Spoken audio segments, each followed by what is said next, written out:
Creating, changing, and dropping constraints. Constraints. We know what constraints are already. Constraints literally constrain tables and columns in various ways. We create constraints by adding constraints when creating tables using the create table command.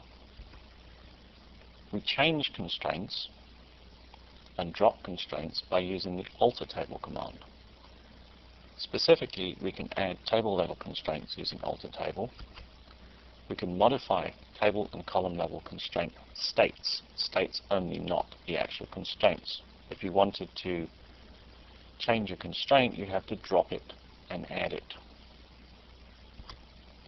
You can also rename the names of column level constraints, and you can drop both table and column level constraints. This is the create table command syntax with the constraint information contained in the syntax diagram, as you can see. Constraint spec. There's a lot of it to take in at this point in time. Let's look at the alter table syntax, including all the constraint clauses. Here's the constraint state. Now let's take a look at altering constraints in a little more detail. Go back to the create table syntax. What we can do, as we've already discovered, is we can add constraints to a table either on the column level or the table level. Column level means that when you type out the column, you can attach a constraint to that particular column. A table level constraint means that when you've typed in a number of columns, you can assign a specific constraint to the table as a whole. Looking at the constraints in detail, we can assign a not null constraint to a column, unique, a check constraint with a condition which implies that something must be checked and must be correct, a primary key, and a foreign key using the references clause. Note the on-delete cascade or set null options. What this implies is that when a primary is deleted, it can delete the foreign key records by cascading downwards, or it can set values to null. You can also set the constraint state, if we look down here, to all these different values. The ones that are really important at this stage are enable and disable. Disable, obviously, the constraint is not functioning. Slightly less important are validate and no validate. Validate means to validate the constraint of the existing data, or put in a better way, to validate the constraint on the existing data in the table already. No validate means do not apply the constraint to existing data, but apply it to newly inserted data only. Again, some items are out of scope. Generally, these are items that are more database administration oriented rather than SQL. The constraint alter table syntax in a little more detail. You can add a constraint at the table level. You can modify a constraint state. You can rename a constraint, and you can drop constraints. You can drop a primary key or a unique key, and you can cascade down to foreign keys.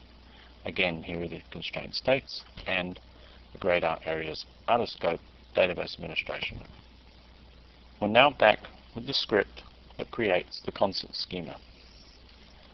As you can see, we have a not null constraint applied to the category ID column on the category table. A not null constraint is required for a primary key.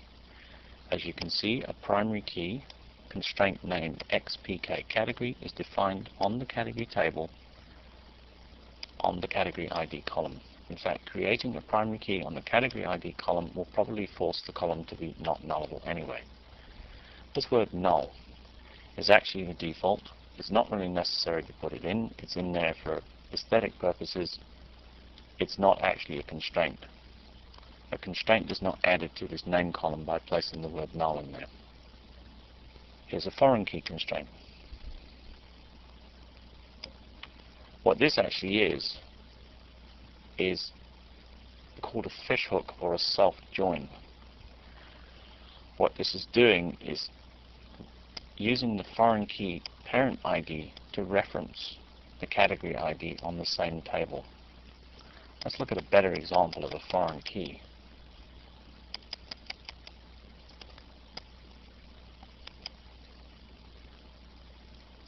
Here's a good example of a foreign key. the supporting ACT table. The supporting ACT table is linked by one-to-many relationships to the ACT table and the show table. Thus, we have a foreign key to the show ID referencing the show table. We also have a foreign key to the ACT ID referencing the ACT table. What this implies is that this show ID must exist in the show table and this ACT ID must exist in the ACT table. Another constraint we have in here, which is interesting, is a unique constraint. We have a primary key constraint on the ACT ID uniquely identifying the ACT ID. This field contains a number. It's not visually identifiable. Quite often it's necessary to use the primary name on a table such as this as a unique identifying key, because you could theoretically place the same ACT in with a different ID. Since we've already looked at the create table syntax and we've gone through some examples, it is probably unnecessary at this stage to go through some detailed examples of altering constraints using the alter table command.